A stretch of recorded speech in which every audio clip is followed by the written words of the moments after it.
Let this chant take us into meditation. Raga.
So you can turn off the beautiful chant.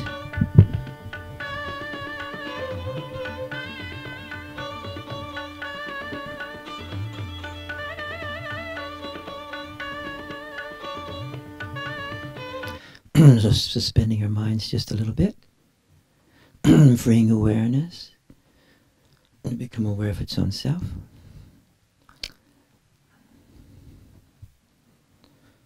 And then we can extend through our bodies, or down into the earth, up into the sky.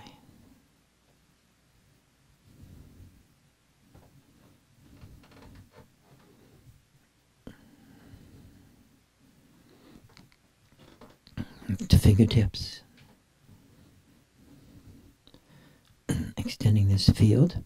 Excuse me. And establishing yourself, embodying awareness. Then we can extend to each other, inside to inside directly.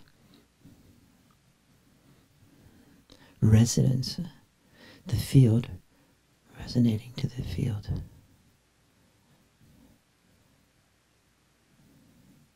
Awareness resonating with awareness. Actually, one awareness with different manifestations. Awareness resonating to its own self in another.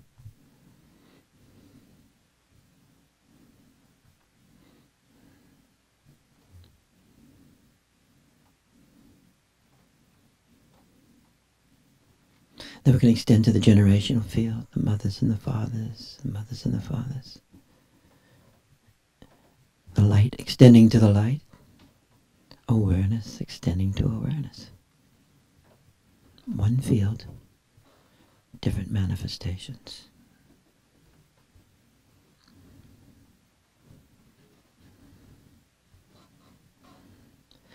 Then we can extend to all our great teachers, the yogis. Here comes some now that we know. We extend to them mutual support.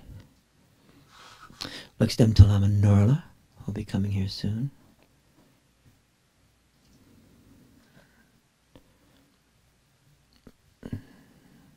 Then we can extend to all the different traditions we participate in. Nowadays, with information being so easy and geography so tiny, we have many initiations, many traditions. And slowly but surely, the tribal boundaries dissolve, and we become universal people.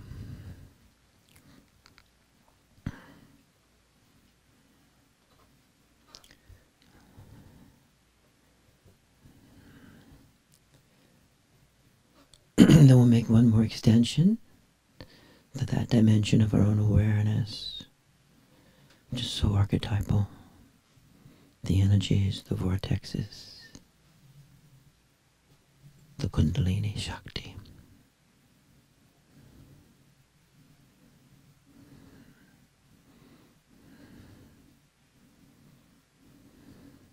So having expanded this sphere, SPG or E of awareness, different dimensions, we will rest in awareness this morning.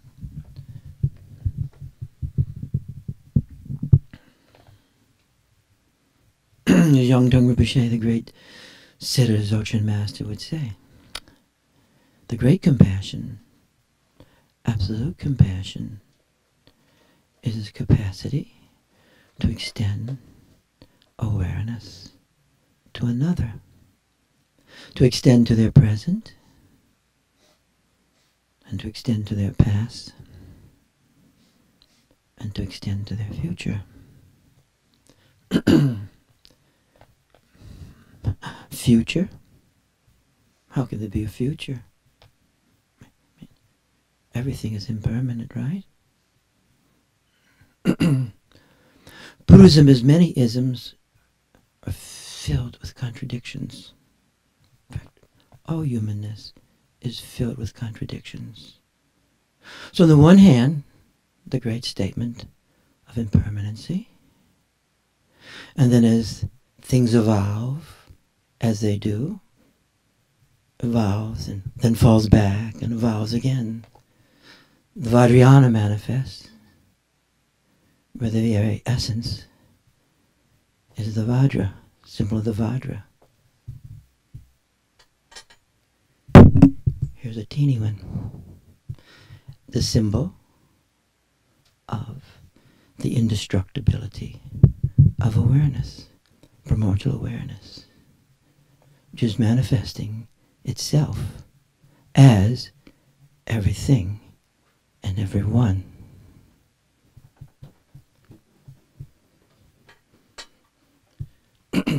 It is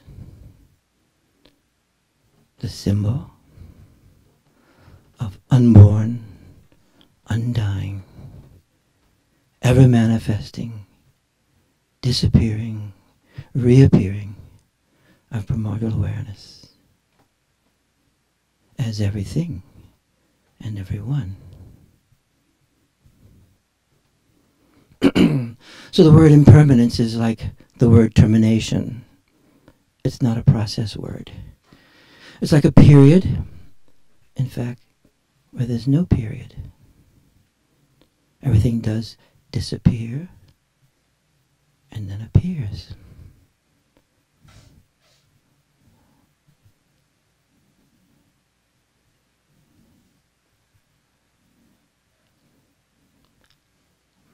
holding paradox is really wisdom, gnosis.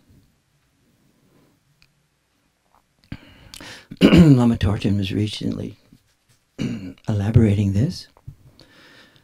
He's also elaborating in a series of Death and Dying.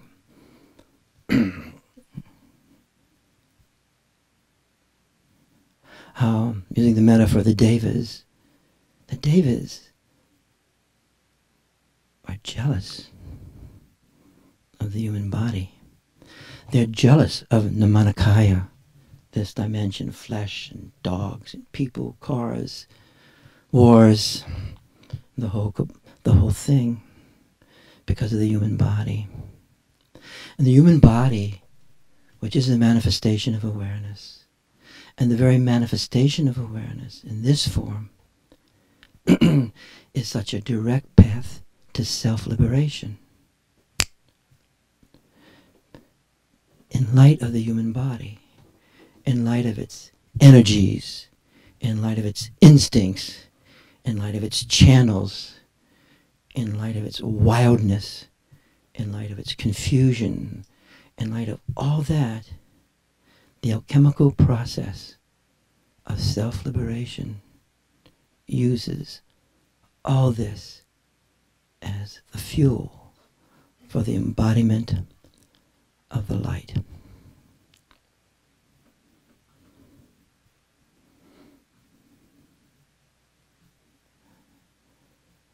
And that realization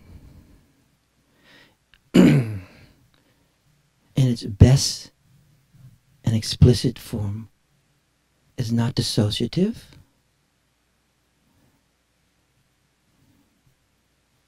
It's not getting rid of everything and anything, but it's embodying the light within everything and anything and all the circumstances. So there's a whole wide range then, huh? And you can make your choice which path you would like to take. You follow what I'm saying? They're all valid. They all work in their own way. Some are more user-friendly than others. One of the words that we use for this embodiment process of the light is the Kundalini Shakti. And the Kundalini, this luminous Kundalini, this metaphor, is a metaphor of the expansion of this luminous field of awareness, bringing forth what is called sublimation. Unhappily, sublimation is not easily understood in Western psychology, and even at times in Eastern philosophy. It's often understood as a foreclosure, closing the door on all these intensities that we live within every moment of our life, looking for the little lake. The little lake. Where is the little lake?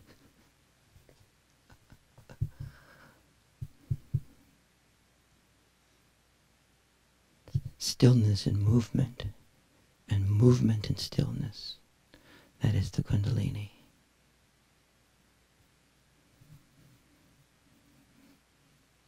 Sublimation, to use that word, is this unfolding process of bringing forth the body of light, Vajrakumara. It is this exquisite process that we're all in, whether we know it or not. It's not a concept, it's not a belief, but it is a drama of this transforming energy and the transmutation of the energies of our body into this luminous, embodiment of light, luminous flesh, luminous awareness. And all of the affects, both the sublime and the ugly, are utilized, metabolized into light.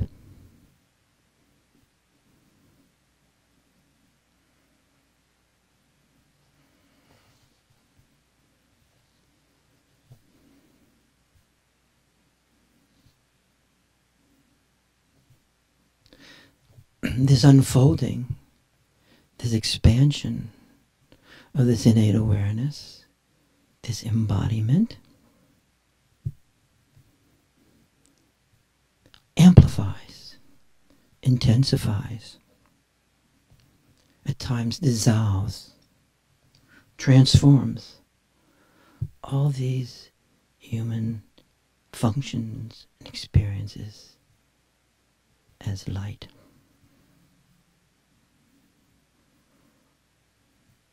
The purity of sublimation,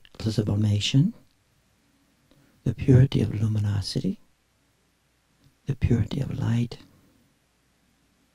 the purity of spaciousness, the openness of unpossessionness is all this space of awareness.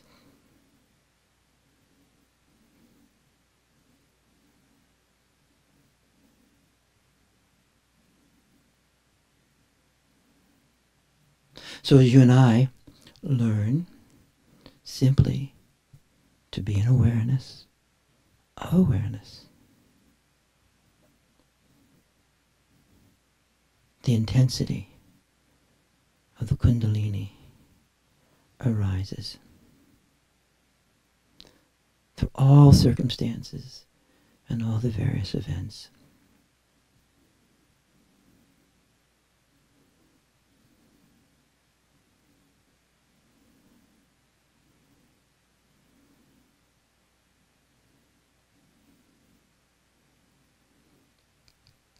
Interesting enough, of all things, psychoanalysis also, in its better moments, is preoccupied with sublimation, the transforming of these primitive energies, these instincts that we are, and the transformation of them into self-liberation. Psychoanalysis knows, just like the yogis, that freedom, choice, is not easily given, but unfolds and is won over time.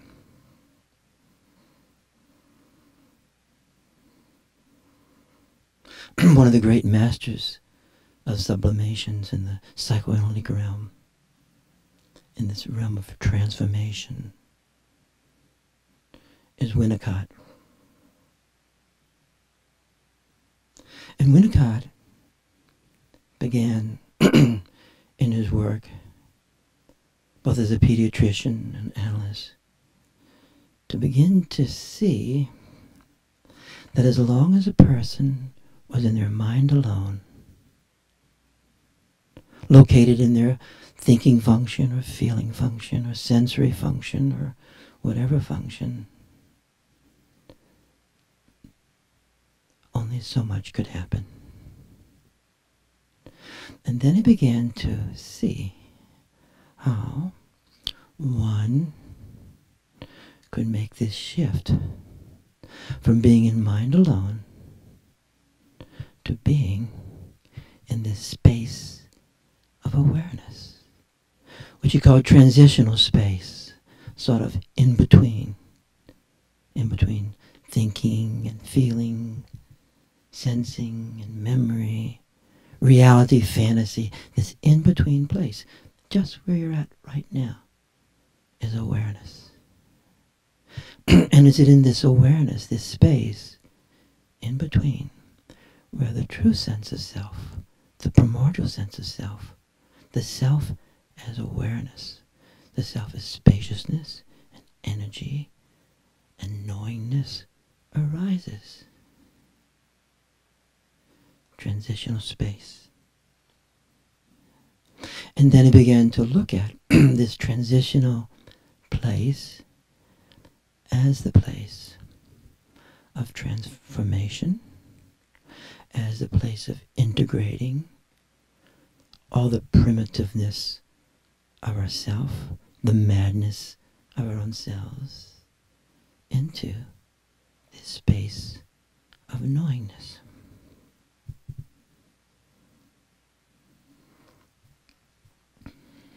He explicitly approaches sublimation, and he begins with what do we call the mother-child matrix, a mom, baby.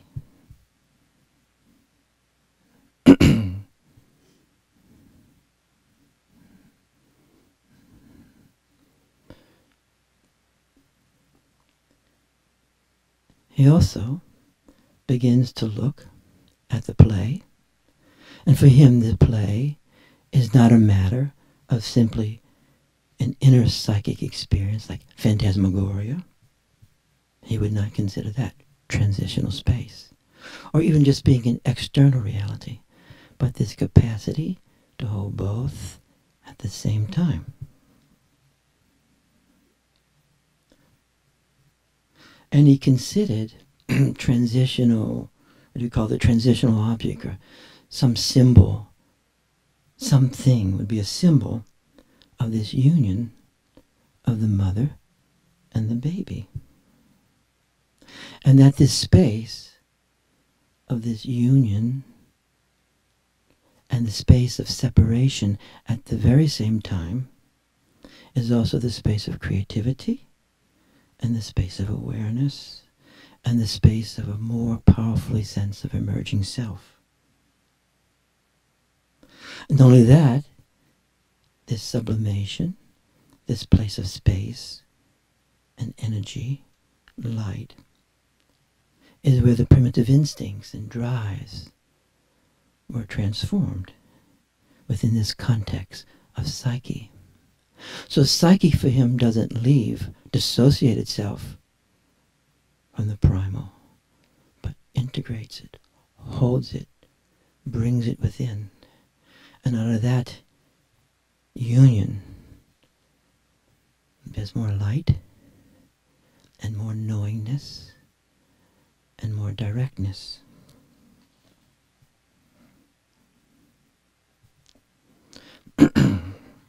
Winnicott would describe how within this matrix of the mother and the baby is undifferentiated. It's oneness. In yogic language, it is non-dual. Non-duality is completely natural. Not to be attained, but it is the initial givenness to all of us. And then as we developed, as mother and baby developed, they start entering into differentiatedness. And so the me and the you appears. Just like the yogis described, from non-duality arises duality. He describes this mother-baby matrix as a field.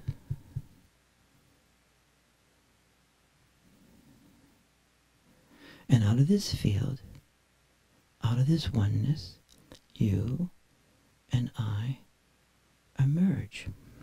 And because of the distance that arises out of this matrix, relatedness actually begins as a me and you. As we grow up older he would say that slowly but surely a split takes place between the me and you relatedness and this matrix from which we arose from. The true power of sublimation is to reintegrate this me, this you, into the primordial matrix.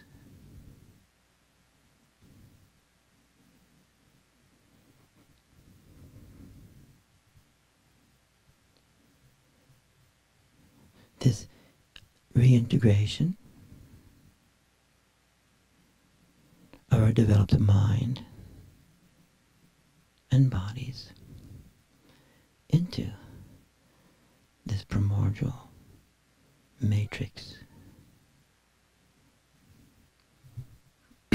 Even the yogis, using a similar metaphor, because all this is metaphors, at the moment of death, the child meets the mother. Lama Tarjan, in describing this, describes how a lot of this fear of death, last judgmentalness in all its various forms, including missing the light, is really much more direct and beneficent, since the mother always knows the child, and the child always knows the mother, even if this knowledge is only pre-reflective. So at the moment of death, the primordial matrix appears in complete directness.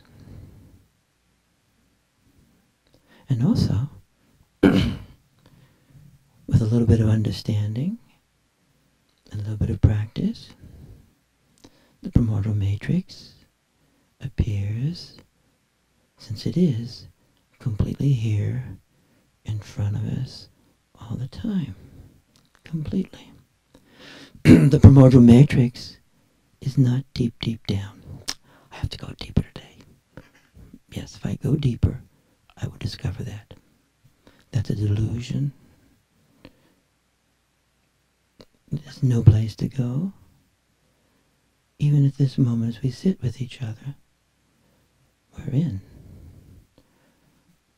both duality, me and you, and we're completely in non-duality. We're both in time and in timelessness. Part of the art is simultaneously holding both at the same time.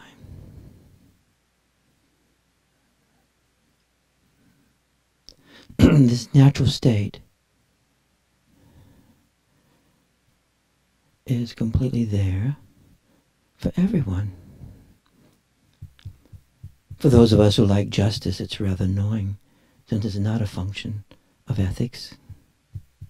And it's beyond good and evil. This hurts some of us. It's beyond right and wrong. This annoys a lot of us. It's beyond good and evil.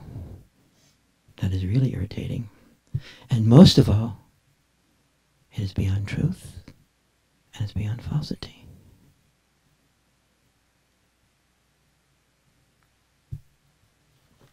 We'll focus on the sublimatory link of being in both,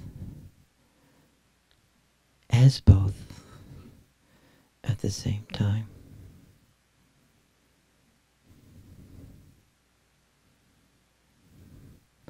One more comment. Winnicott, in his genius, would describe how when one is in this stream, this sea of the transitional space, it is non-climactic. And as one is only in mind alone, then everything is climactic. Everything is a discharge, stimulation, intensification, then discharge. Ah, I'm at the red light. I'm waiting. Oh God. Green light. Oh, thank God. All the task. Think of your task today. Thousands of climactic moments leading to eternal exhaustion. The Dakinis laugh. Ongoing continuity of awareness, ongoing continuity of being is not a climactic experience.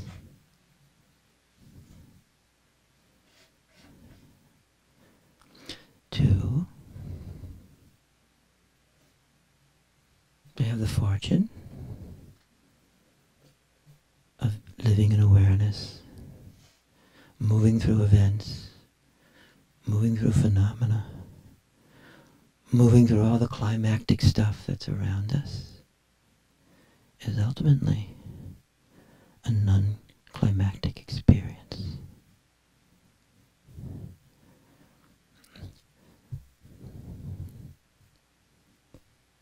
You can think of that as guidance. We'll rest now.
To live within awareness,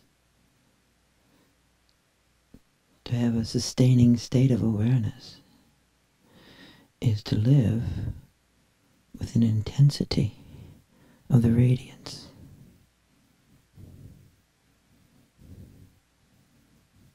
And the paradox of stillness and movement. Awakenedness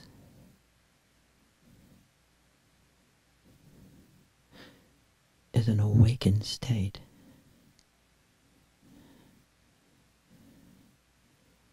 It's not asleep. It's not cessation. It's totally the opposite. Completely the opposite of cessation.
So we can start to end our meditation now. What's so great about that particular raga, with all those little variation and climactic moments, running right through the whole thing is this one ongoing, continuous sound. So we can rub our hands together and place it on our heart. Of course, another name for the Kundalini is the Dakini. Huh? Thank you for coming today. And a little announcement. So, Lama Norla Rinpoche will be giving empowerments and teachings the weekend of June 27th and 28th here. And the empowerment in the ritual will be called the Vajravadara. And this esoteric and most powerful invocation of the archetypical energies is often rarely given in the United States. This empowerment is an empowerment of healing, the purification, the dissolving of negative and destructive, like demonic energies of body, speech, and mind. The empowerment also cuts through and clears destructive energies, not only in our minds and bodies, but also in our homes and cities. This is an empowerment of protection. And experientially brings forth the sense of the immutable and indestructible nature of our own awareness.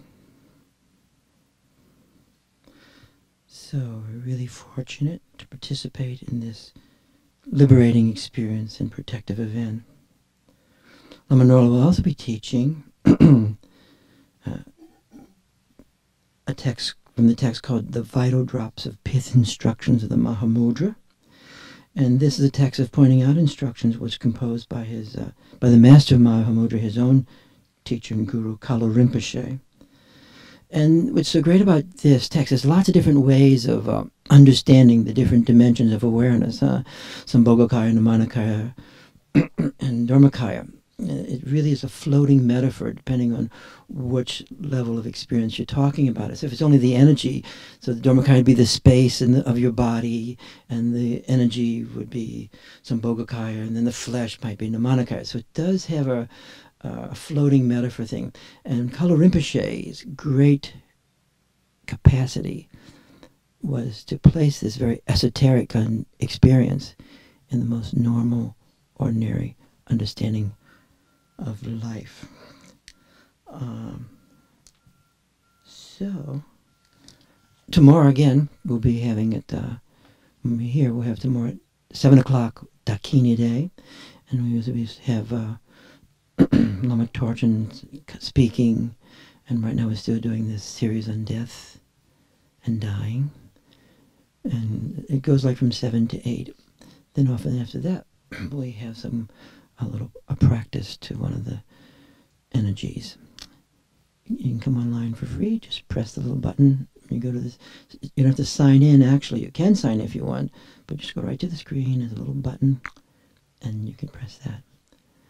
I'd like to thank everybody for coming today. Hope you had a great time. One interesting thing about the Nyingma tradition, and which is very close in certain ways to the Kazimir Shaivistic tradition, especially of Swami Muktananda, his articulation, is that though these rituals are important and useful, mantra, chanting, sacred texts, practices, and they're fun, but the essential practice, as Swami Muktananda would so often say, I welcome you with love. This is my highest practice, and experience divinity in each other, which is ultimately statements of profound resonance and attunement to the here and now in our life, just as it is.